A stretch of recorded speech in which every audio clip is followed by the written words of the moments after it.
Crystal Woodman est une adolescente pleine de certitudes. On fait des choses qu'on ne peut pas effacer. Je buvais trop, je me réveillais le lendemain et je me disais « Comment je suis rentrée à la maison ?» Mais au cours d'une journée d'école apparemment ordinaire, elle va se retrouver face à la mort et sa vie ne sera plus jamais la même. Toutes les radios racontaient la même chose. Il y a des hommes armés sur le toit. Il y a de la fumée qui sort des fenêtres. Ils ont dit « Tout le monde va mourir » et ils ont commencé à tirer. Ensuite, nous découvrirons Brooks Douglas, qui laisse sans le vouloir entrer le diable chez lui. J'avais juste envie de lui arracher son fusil et de l'étrangler avec.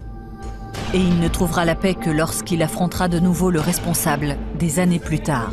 Je me souviens de lui avoir dit que depuis 15 ans, je souhaitais sa mort. En un jour, Le 15 octobre 1979. Le 20 avril 1999. une vie peut basculer à tout jamais.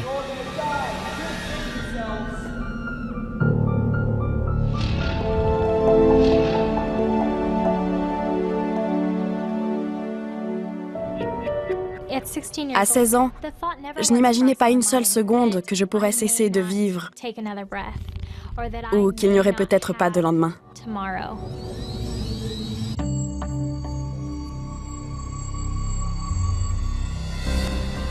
C'est une belle matinée de printemps dans le comté de Jefferson, dans le Colorado. Crystal Woodman, 16 ans, profite de la pause de midi pour aller réviser à la bibliothèque de son lycée. Je me souviens de m'être assise à la table, d'avoir sorti mon livre de physique et de m'être dit qu'il fallait que je sois sérieuse, que je révise. Elle a un contrôle de physique dans quelques heures, mais elle a du mal à se concentrer. Elle est avec deux de ses camarades de classe. On était sortis le week-end d'avant et on reparlait de la soirée. On rigolait et la surveillante nous a fait les gros yeux. On s'est dit qu'il valait mieux la mettre en sourdine pour éviter les ennuis. Alors que Crystal se penche à nouveau sur ses livres, elle entend quelque chose de bizarre. On était dans la bibliothèque depuis moins de 5 minutes quand on a commencé à entendre ces bruits. Pa, pa. Mais ils étaient encore lointains. J'ai pensé à des pétards ou des lanceurs de paintball. Soudain, un professeur fait irruption dans la bibliothèque. Il y a des garçons avec des armes et des bombes. Ils tirent sur les élèves. Couchez-vous. Tout le monde s'est levé. On regardait autour de nous sans trop y croire. Qu'est-ce qui se passe? Qu'est-ce qui nous arrive? Quelques instants plus tard, un élève entre en titubant. Il se tenait l'épaule. Il la serrait avec sa main. Et j'ai vu du sang qui commençait à traverser son t-shirt. Je ne comprenais rien. Crystal est loin d'imaginer qu'elle et ses camarades vont bientôt être les victimes d'un des pires massacres de l'histoire moderne des États-Unis.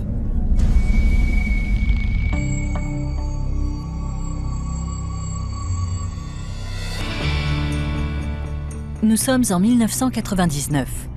Crystal Woodman et ses parents vivent à Littleton, dans la banlieue de Denver, depuis toujours. C'est une charmante petite ville. Je trouve que c'est un endroit idéal où élever des enfants. J'ai adoré grandir à Littleton. Pour moi, c'était une petite bulle rassurante. C'était mon monde.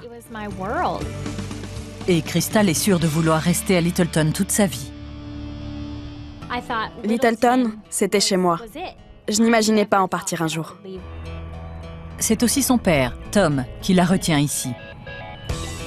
C'était ma petite fille chérie. Elle était mignonne comme tout. On passait beaucoup de temps ensemble.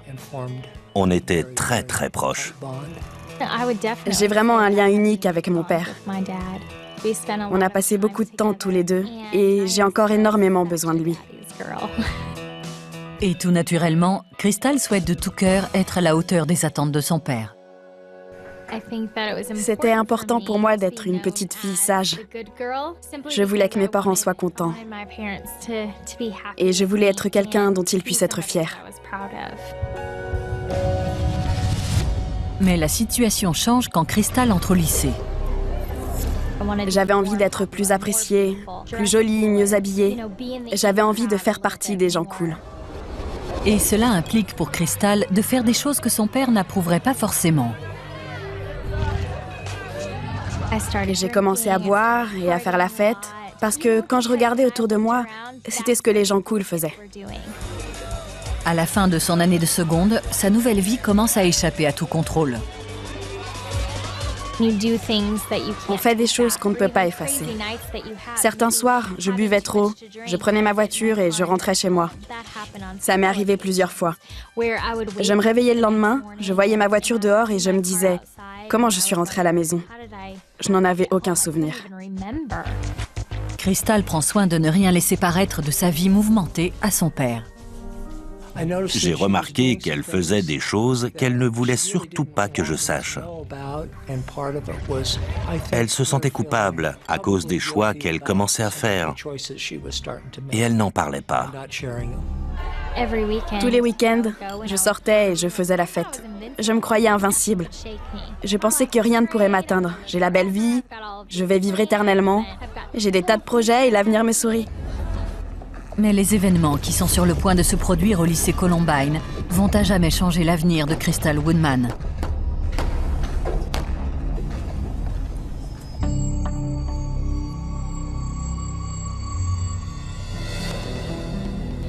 Le matin du 20 avril 1999, je me souviens de m'être réveillée d'un coup, d'avoir regardé mon réveil et d'avoir vu que j'étais déjà en retard. Ce qui aurait dû être une matinée ordinaire commence déjà mal. Ce matin-là, elle était en retard. Elle était sous la douche quand je suis parti au travail. Donc on ne s'est pas embrassé ni dit au revoir. J'étais sous la douche et j'ai eu ce sentiment très étrange que quelque chose de grave allait arriver. Je sais que ça peut paraître bizarre, mais c'est vraiment ce que j'ai pensé. J'ai sauté dans ma voiture.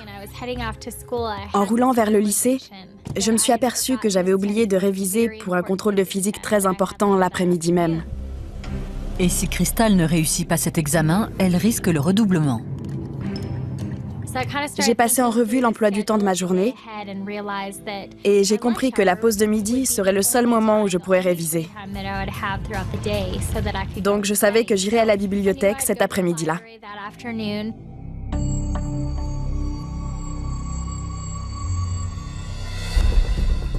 Environ 14 minutes avant que Crystal ne prenne place dans la bibliothèque, deux élèves, Eric Harris et Dylan Klebold, s'arrêtent sur le parking du lycée Columbine. Eric Harris et Dylan Klebold sont venus à l'école avec un seul objectif: tuer autant d'élèves que possible.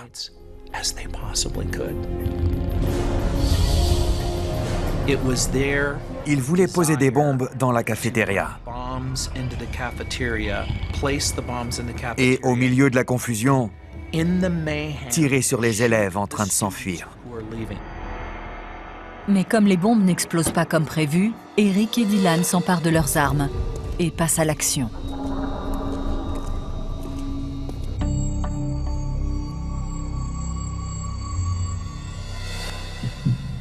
À l'intérieur de la bibliothèque, Crystal sait qu'il est temps de se mettre sérieusement au travail. On a commencé à entendre ces bruits secs. Pas, pas, pas. Mais ils étaient encore assez lointains. J'ai pensé que c'était encore une blague des terminales. Des cris succèdent alors au bruit. Et la peur s'empare des élèves. Personne ne comprend ce qui se passe dans le couloir. La tension était palpable dans la pièce. Les alarmes d'incendie s'étaient déclenchées. On entendait de l'agitation et des cris. Ils étaient de plus en plus forts. Et ils se rapprochaient de plus en plus. Et j'étais convaincue au fond de moi qu'ils allaient venir dans la bibliothèque. Et quand Eric Harris et Dylan Klebold franchiront les portes de la bibliothèque, Crystal et ses camarades n'auront nulle part où se cacher. Je savais que c'était de vraies armes. Je savais qu'on tirait sur des élèves. On m'a dit que je n'étais restée que 7 minutes 30 dans la bibliothèque. Mais ces 7 minutes 30 ont changé ma vie pour toujours.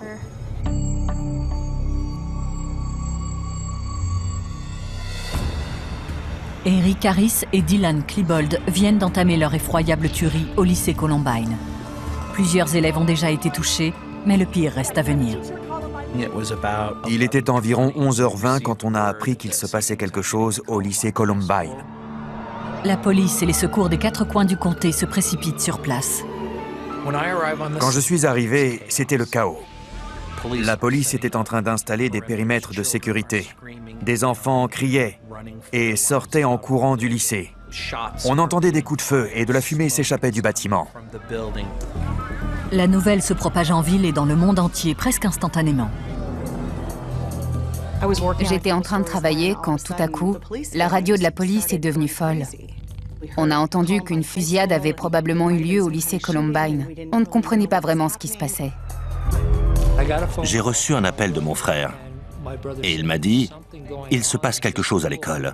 Il y a eu une fusillade. » J'ai tout de suite essayé d'appeler Crystal sur son portable, mais je tombais sur sa messagerie. J'ai commencé à paniquer. Alors j'ai sauté dans mon camion et je me suis mis en route pour Columbine.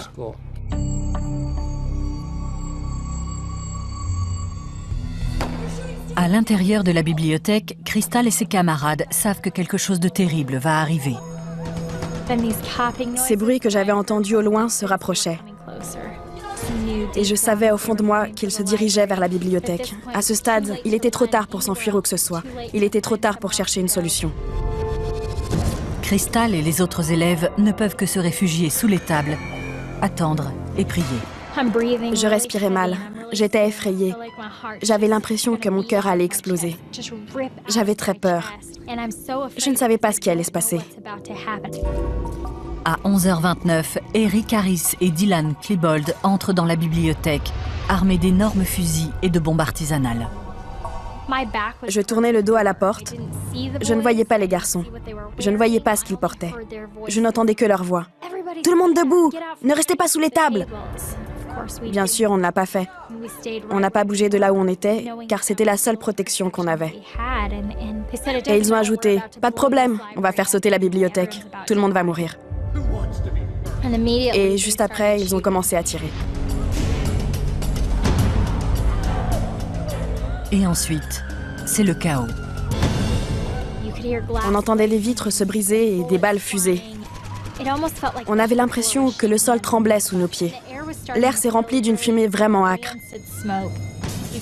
On les entendait se déplacer dans la bibliothèque. Ils se faufilaient entre les tables. Ils jouaient à un affreux jeu de cache-cache.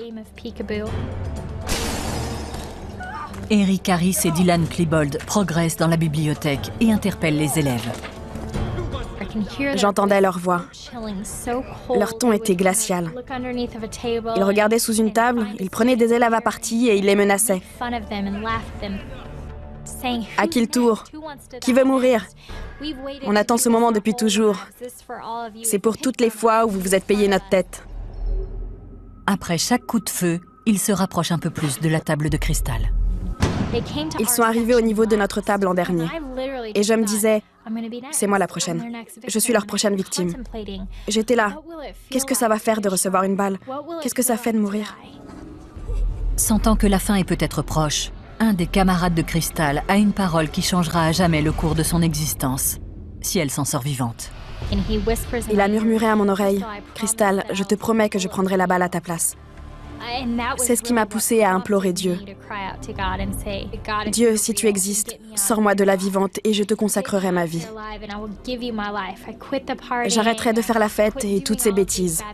Dieu, ma vie est entre tes mains. » Mais le massacre continue. Ils ont continué à avancer et ils ont poussé une chaise sous ma table. J'ai senti qu'elle touchait mon bras.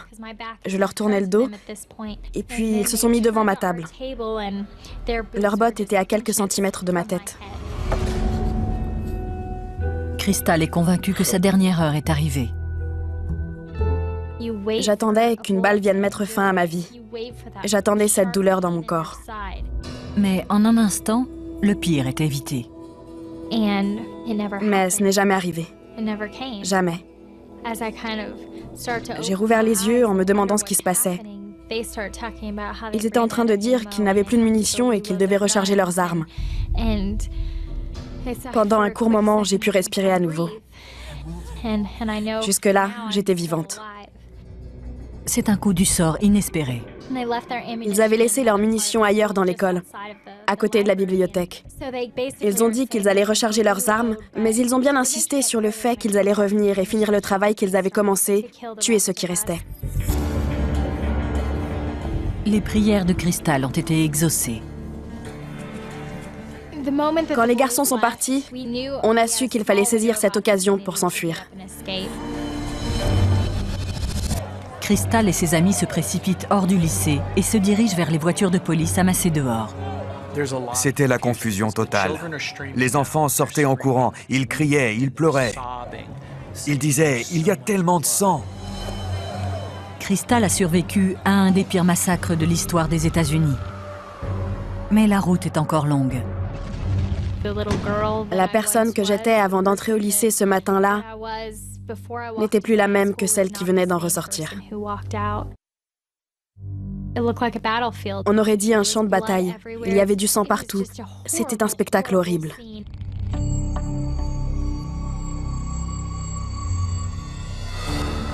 Aux quatre coins de la planète, tout le monde suit la fusillade en cours entre les murs du lycée Columbine. Il y avait des barricades partout.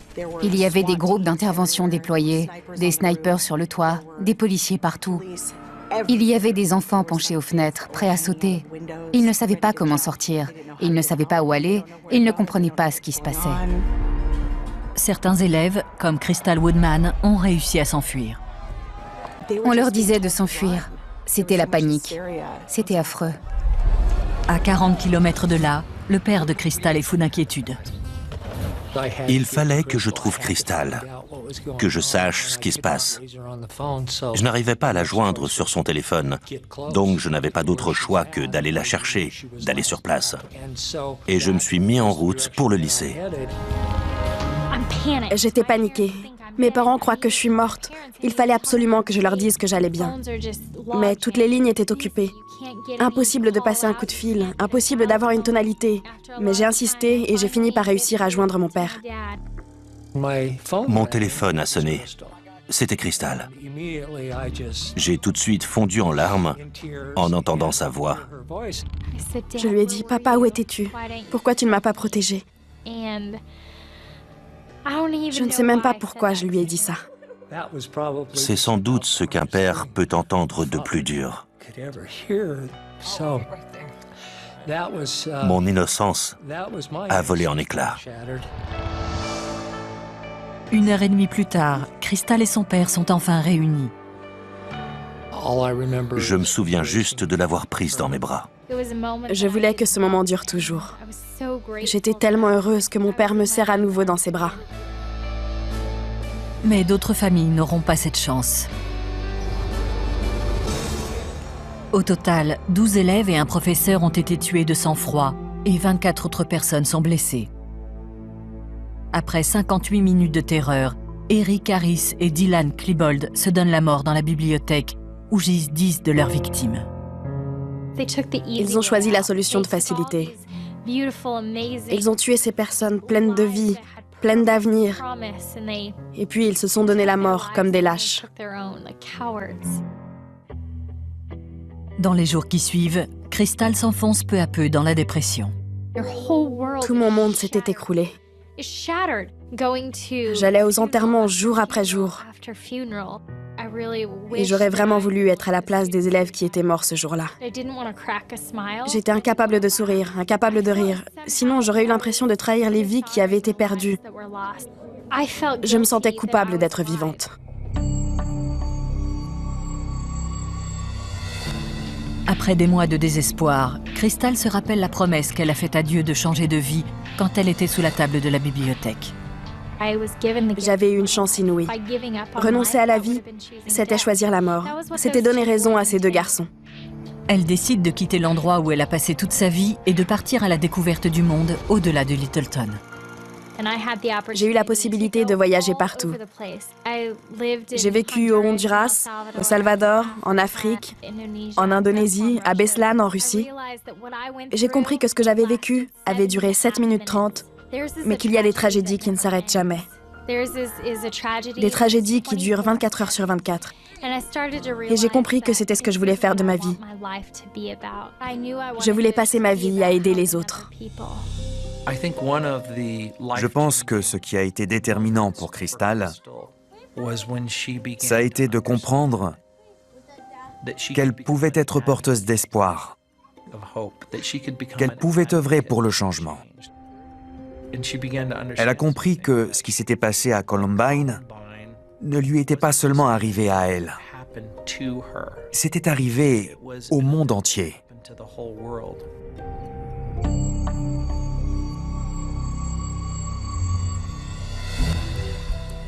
Aujourd'hui, Crystal est mariée à son amour de jeunesse.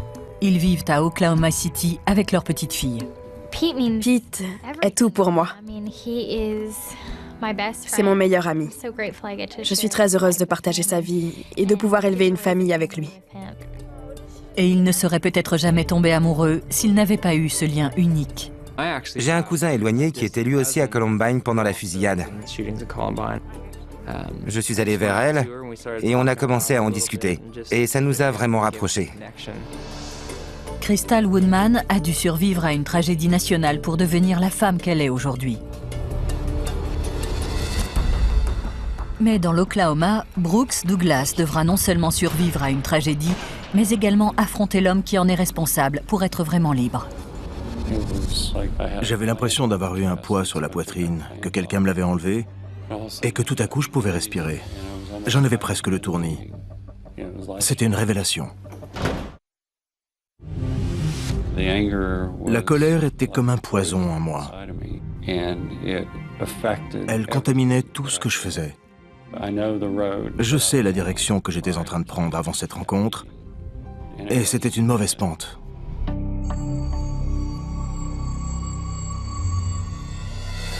Par une fraîche soirée d'octobre à Oak Arch, dans la banlieue d'Oklahoma City, Brooks Douglas, 16 ans, et sa sœur Leslie, 12 ans, viennent de rentrer à la maison.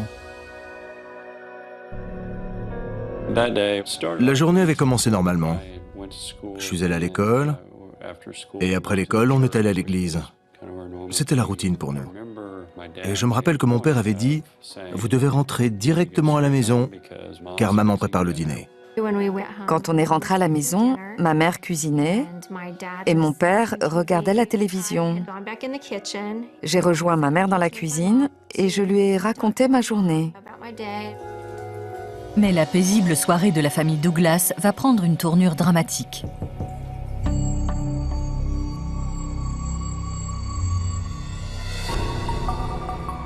On a entendu frapper à la porte. Et tout de suite, sans réfléchir, je suis allée ouvrir. Il y avait un homme qui m'a demandé si je savais où habitaient les Miller. Je lui ai dit « Aucune idée, je vais demander ». Leslie appelle son frère, Brooks, à la rescousse. Il portait un t-shirt et il n'était pas rasé, mais il paraissait sympathique. Alors, quand l'homme demande à utiliser le téléphone, Brooks le laisse entrer sans hésiter. On est entré dans la maison et je l'ai accompagné à la cuisine. Il s'est approché du téléphone, il a pris le combiné et il a commencé à composer un numéro. Après, j'ai entendu la porte d'entrée s'ouvrir. Je me suis penché et j'ai vu un homme au milieu du salon qui pointait un fusil à 2 coups sur moi. Rien dans l'existence de Brooks Douglas n'aurait pu le préparer à l'horreur de ce qu'il va vivre.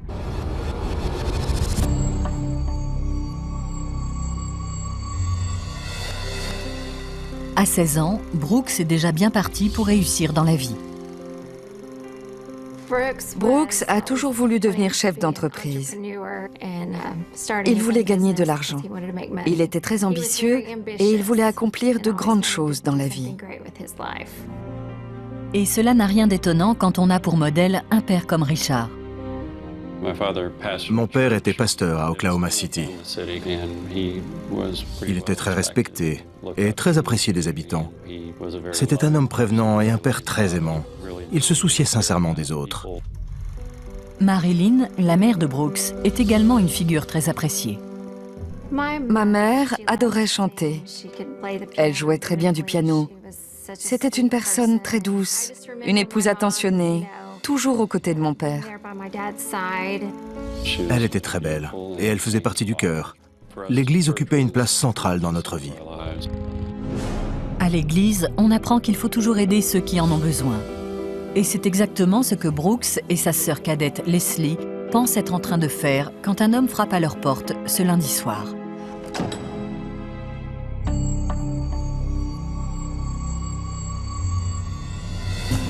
À une cinquantaine de kilomètres du domicile de Brooks, Glenn Ake et Stephen Hatch quittent leur travail dans une tour de forage de l'Oklahoma. Ake et Hatch étaient des intérimaires de l'industrie pétrolière. L'industrie pétrolière était assez florissante dans l'Oklahoma et on trouvait facilement du travail. Ils enchaînaient donc les petits boulots. Les deux amis ont un fâcheux penchant pour la drogue et la bagarre. C'étaient de gros fêtards, de gros consommateurs de drogue. Et ils étaient tous les deux sous contrôle judiciaire. Et ce lundi-là, les deux hommes pensent que la police va venir les arrêter pour violation de leur contrôle judiciaire. Ils ont décidé de fuir l'Oklahoma. Ils ont volé la voiture d'un collègue de la tour de forage et ils sont partis. Après avoir pris de la drogue, Glenn Ake et Stephen Hatch décident de cambrioler une maison pour trouver du liquide. Ils ont choisi une maison au hasard. Ils ont attaché toutes les personnes présentes et ils ont pillé la maison. Ils sont repartis en laissant les habitants indemnes et ils ont repris la route 81 en direction de Karch. Dans l'euphorie de leur premier forfait, ils décident de s'en prendre à d'autres victimes innocentes. Mais cette deuxième famille n'aura pas autant de chance que la première.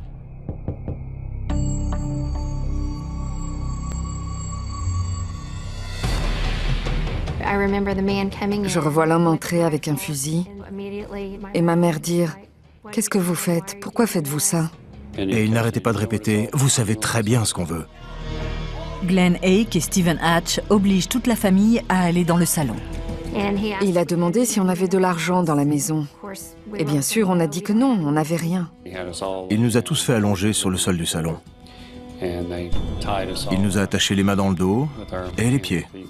On était allongés sur le ventre. Mais il n'a pas attaché Leslie. Je me rappelle que je me disais « Mon Dieu, ils attachent ma mère, mon père et mon frère. Pourquoi est-ce qu'ils ne m'attachent pas moi ?» Il s'est approché de Leslie et il a dit qu'il voulait qu'elle lui montre les endroits où on cachait de l'argent. Elle a répondu qu'on n'avait pas de cachette. Il a dit « Eh bien, on va chercher. » Glenn Ake braque son arme sur la tête de Leslie et l'oblige à aller de pièce en pièce. Elle l'a emmené dans la chambre de mes parents et je l'entendais arracher les tiroirs de leur commode et tout retourner. Quand on est arrivé dans ma chambre, il m'a dit d'enlever mes vêtements. Et j'ai dit « Oh non, ne me faites pas ça. » On l'a entendu crier. Et on a compris qu'il la violait. Ma mère avait sa tête juste à côté de la mienne.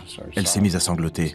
Et je lui disais « Maman, ça va aller, Leslie va s'en sortir. » Et dès qu'on a commencé à discuter, Hatch s'est approché et il a braqué son fusil sur ma nuque en disant « Je ne veux plus rien entendre. »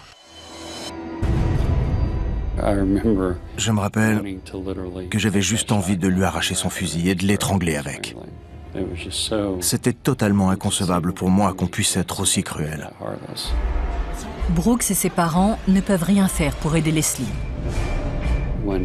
Quand Ake est revenu, Hatch est allé la violer à son tour. Et ensuite, quand Hatch est revenu, Ake est retourné la violer encore. Ensuite, Ake m'a emmené dans le salon et il m'a attachée à côté de mon père. Pendant que toute la famille est attachée sur le sol du salon, les deux hommes engloutissent le repas que Marilyn Douglas avait préparé pour sa famille. On entendait des bruits de couverts dans la cuisine. Ils discutaient de ce qu'ils allaient faire. On les entendait se disputer.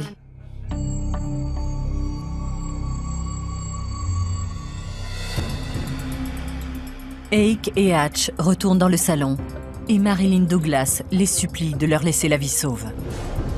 Ma mère n'arrêtait pas de répéter « Nous sommes des gens honnêtes. Nous ne dirons rien si vous partez tout de suite. Laissez-nous tranquilles. » Mais ces supplications ne seront pas entendues. Ake a dit à Hatch de sortir et d'aller démarrer la voiture. J'étais à peu près sûr de savoir ce que ça voulait dire. Mais je ne pouvais toujours pas croire qu'ils allaient nous tuer sans raison. Stephen Hatch regagne la voiture. Il ne reste plus que Glenn Ake dans la maison. Il était juste au-dessus de moi et il a dit « Je n'ai pas envie de tous vous tuer, mais... » Et j'ai senti une balle me toucher. J'ai senti du sang couler. Puis j'ai entendu un deuxième coup de feu. Je me rappelle que ma mère a crié. Et quelques secondes plus tard, on l'a entendu cracher du sang. Au même moment, il a tiré sur mon père. Et ensuite, il m'a tiré dessus. J'ai hurlé, mais je sentais que ça allait. J'ai enfoncé mon visage dans la moquette en me disant « Ne bouge pas », et puis il m'a à nouveau tiré dessus. Quelques instants plus tard, Glenn Ake quitte précipitamment la maison, laissant toute la famille pour morte. Mais ce ne sera pas la dernière fois qu'il fera face à un membre de la famille Douglas. Et ce jour-là, les rôles seront inversés. Je me souviens de lui avoir dit que depuis 15 ans, je souhaitais sa mort. Quand on reçoit une balle, notre corps est en état de choc. Et il faut un peu de temps avant de sentir la douleur. Je me souviens de m'être dit, il faut que je me sorte de là tout seul si je veux survivre.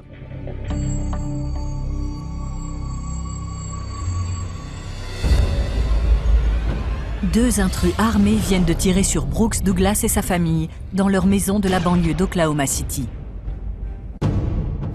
J'avais reçu une balle qui avait traversé un de mes poumons, ouvert mon œsophage en deux et touché mon foie avant de ressortir. Brooks parvient malgré tout à ramper jusqu'à ses parents. Je voyais bien que ma mère et mon père étaient grièvement blessés.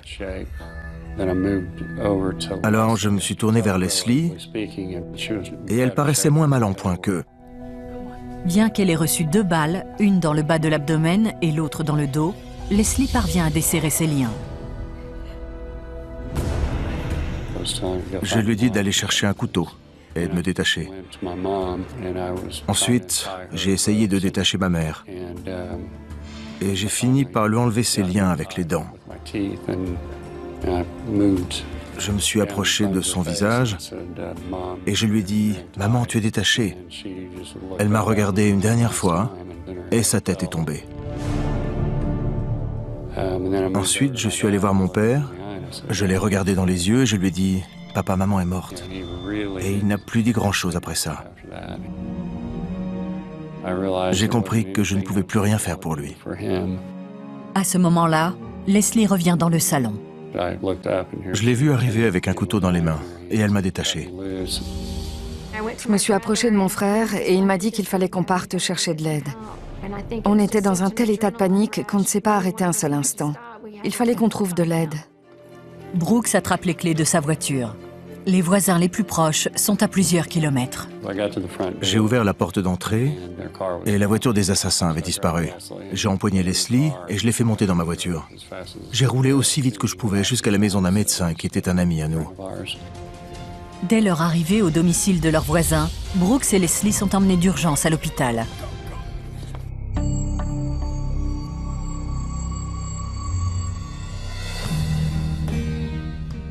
Les policiers arrivent au domicile des Douglas et essaient de comprendre pourquoi Richard et Marilyn ont été assassinés. Et ils ne mettent pas longtemps à trouver l'identité des 2 responsables. Quand les policiers sont arrivés sur place, ils ont compris que ces 2 hommes avaient commis un autre cambriolage plus tôt dans la journée. Et une fois qu'ils ont fait ce rapprochement, ils savaient qu'ils recherchaient Ake et Hatch. Ils savaient quelle direction suivre.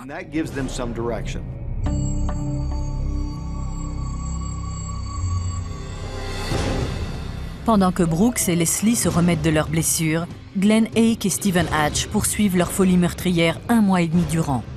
Ils tuent 2 autres personnes avant d'être enfin arrêtés par la police. Ils ont tous les 2 avoué le meurtre. Ake a tenu à préciser que c'était lui qui avait tiré et non pas Hatch. Finalement, c'est Hatch qui a écopé de la peine de mort.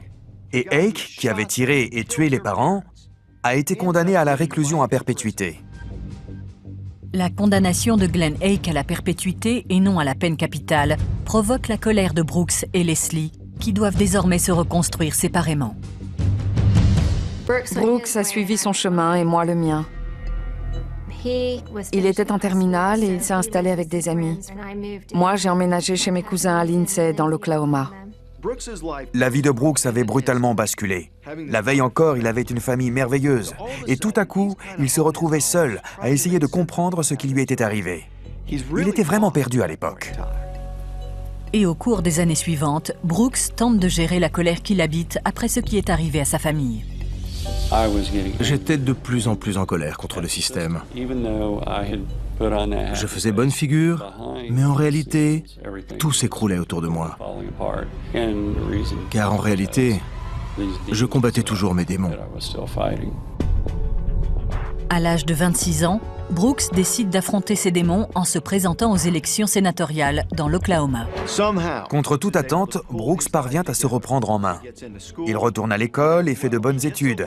Il est élu sénateur. Il est le plus jeune sénateur à avoir jamais été élu en Oklahoma, et c'est toujours vrai aujourd'hui. Une fois élu, Brooks décide de défendre une cause qui lui tient à cœur, les droits des victimes. J'étais en colère contre Glenn Hake et Stephen Hatch. J'essayais sans doute d'exorciser ces démons à travers la législation. J'ai fait passer une loi qui autorise les victimes à venir témoigner à la barre, à parler des conséquences psychologiques, affectives, physiques et économiques d'un crime sur elles-mêmes et leur famille. Mais malgré une brillante carrière politique, rien ne semble pouvoir apaiser sa colère à l'égard de ceux qui ont détruit sa vie.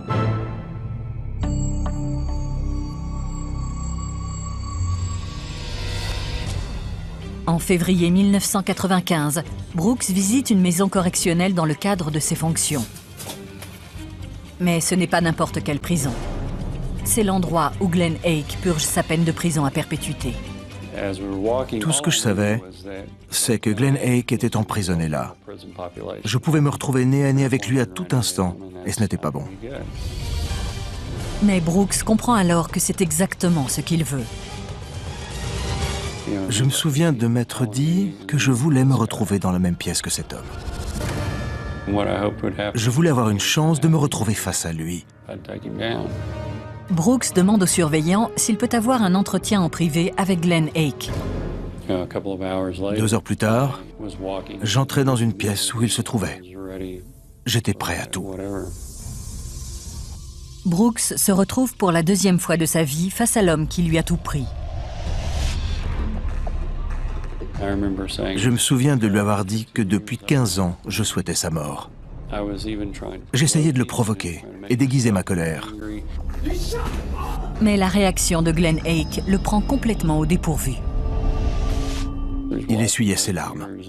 Il disait « Je peux parler? Je peux dire quelque chose ?» Et je lui dis oui. Et alors il m'a dit « Je veux que vous sachiez que je suis vraiment désolé pour ce que je vous ai fait à vous et à votre famille. Je ne m'attendais pas à des excuses. » Et la conversation a pris un tour complètement différent. Soudain, Brooks se rappelle une des dernières choses que son père lui ait dites. Le sermon qu'il avait prononcé le matin de sa mort avait pour sujet le pardon. Il disait qu'il fallait aimer ses ennemis. Pour Brooks, c'est un message du ciel. Je ne sais pas si c'était la voix de mes parents ou la voix de ma foi, mais en tout cas, elle me disait que c'était ce que je devais faire. Alors je l'ai regardé, je lui ai dit « Je vous pardonne ». Ensuite, je me rappelle m'être écroulé sur ma chaise. J'avais l'impression d'avoir eu un poids sur la poitrine, que quelqu'un me l'avait enlevé et que tout à coup, je pouvais respirer. J'en avais presque le tournis. C'était une révélation. À 31 ans, Brooks Douglas peut enfin tourner la page. Pour Brooks, c'est presque comme s'il était devenu quelqu'un d'autre. Il a trouvé le bonheur dans l'endroit le plus improbable, dans une prison de McAlester dans l'Oklahoma. Leslie, aujourd'hui mariée et mère de famille, est touchée par le parcours de son frère. Je crois que pendant longtemps, on s'est torturé en se demandant ce qu'on avait fait de mal, pourquoi on avait été puni et ce qu'on aurait pu faire différemment. Mais je crois qu'avant toute chose, il faut être capable de se pardonner à soi-même, car on ne peut pas revenir en arrière. Dès lors, Brooks envisage la vie sous un autre angle. Il décide de mettre sa carrière politique entre parenthèses et de partir s'installer en Californie pour réaliser un tout autre rêve. Après cette entrevue, j'ai envisagé ma vie différemment et je me suis demandé ce que je voulais vraiment faire. Je voulais faire des films. Alors j'ai pris des cours de théâtre et d'écriture de scénario. Brooks se lance dans l'écriture d'un scénario sur son cheminement vers le pardon. Il l'appelle Heaven's Rain. Le scénario sera adapté en film dans lequel Brooks joue le rôle de son père. Je suis fière de lui. Ce qu'il a prouvé avec ce film, c'est qu'il nous est arrivé cette chose horrible, mais que nos parents vivent encore à travers Dieu et à travers nous. Aujourd'hui, Brooks est marié et père, et il travaille dans l'industrie cinématographique. J'ai une vie et une famille formidables. J'ai la chance de faire le métier dont je rêvais. Je peux regarder les 16 premières années de ma vie et me dire qu'elles étaient plutôt belles. Brooks a trouvé le bonheur en puisant dans son cœur la force de pardonner à l'homme qui a tué ses parents, a violé sa sœur et lui a tiré dessus en le laissant pour mort.